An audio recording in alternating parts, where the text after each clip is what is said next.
I'm Kayla, a K12 team member here and a former food service manager.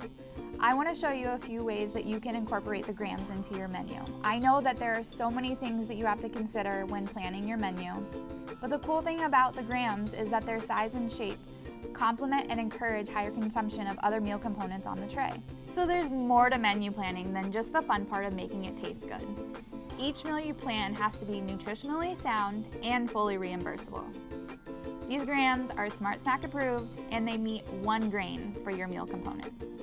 On top of everything, they're kosher, nut-free, completely vegan, and dairy-free.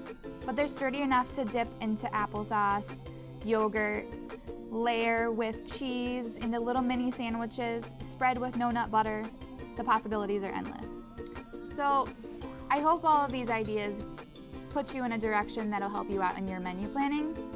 That's kind of all I got for you. Can I eat these now?